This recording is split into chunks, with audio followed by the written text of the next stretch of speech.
اسی لیے فرمایا گیا کہ قولوا قولا سدیدا۔ ایک مرتبہ ایسے ہی موقع پر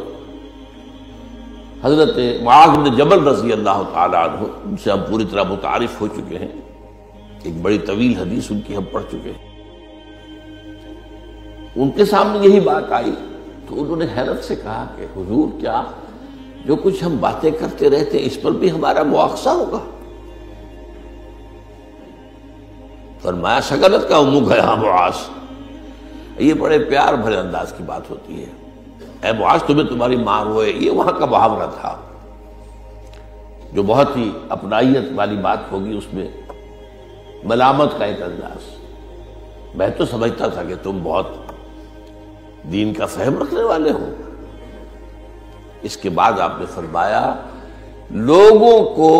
جہنم میں منہ کے بل گرانے والی چیز سب سے زیادہ زبان کی کھیتیاں ہیں، حصائد السنتکم، زبان سے جو لفظ نکلتا ہے وہ ایک بیج بن کر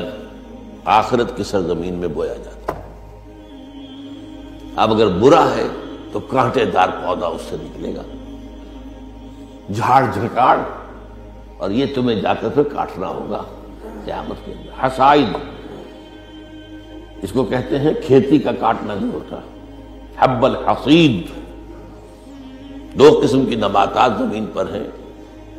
ایک تو وہ جو پودا اور درخت موجود رہتا ہے، پھل آپ اتار لیتے ہیں، اگلے سال پھر پھل آ گیا، پودا وہ ایک دم وہی ہے، اور ایک وہ فصل ہوتی ہے گندم کی ہے، چاول کی ہے، گنے کی، وہ آپ نے کاٹ لی، اس کو کہتے ہیں حصید۔ حصائد السنتکم، تمہارے زبانوں کی بوئی ہوئی جو کھیتیاں ہیں، سب سے بڑھ کر جہنم میں گرانے والی شے وہ ہے۔ اسی میں بلکہ ایک ذرا اور حدیث بھی ہے، ذرا اس میں حیا کا پہلو مانے ہوتا ہے بیان کرنے میں، لیکن حدیث نبوی ہے، حکمت کا بہت بڑا خزانہ ہے۔ آپ نے فرمایا مسلمانوں مجھے تم دو باتوں کی ضمانت دے دو کہ تمہارے دو عضو جو بہت ہی چھوٹے چھوٹے سے ان کا غلط استعمال نہیں ہوگا، جنت کی ضمانت میں دیتا ہوں۔ اب دیکھیے کوئی 2 من وزن ہے، 1.5 من ہے، 2 من سے بھی زائد ہے، اب اس میں 2 عضو ہیں، ایک زبان اور ایک شرمگاہ،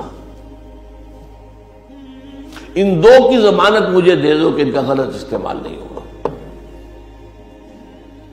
باقی پورا جسم جو ہے اس کی جو بھی حرکات و سکنات ہیں ان کی گویا کہ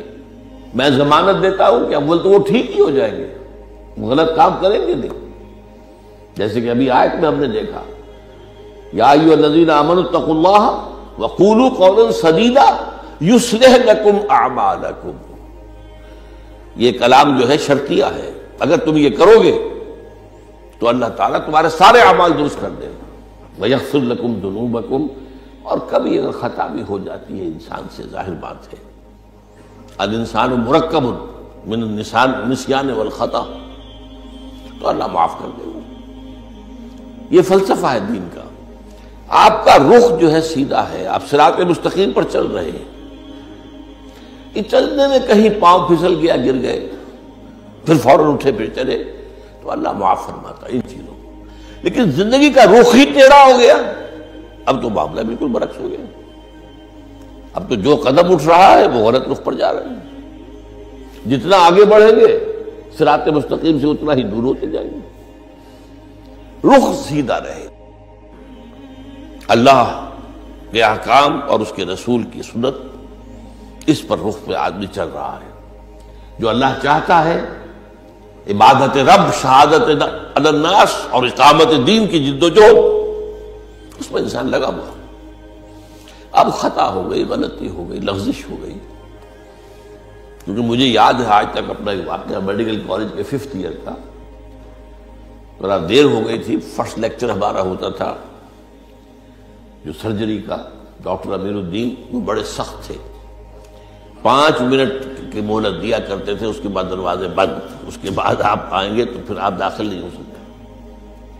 تو میں تیز چل رہا تھا، بارش ہوئی تھی، سائیکل پر تھا، سائیکل پھسلی میں گرا، گرتے ہی بجلی کے مانند اٹھا، مجھے آج بھی یاد ہے کہ میں حیران ہوا کہ میں جب اٹھ چکا تھا تو مجھے معلوم ہوا کہ میں گرا تھا۔ یہ ایک کیفیت ہوتی ہے کہ آدمی جو ہے، ایک یہ ہے کہ گرا ہے تو پڑا ہے وہاں پر،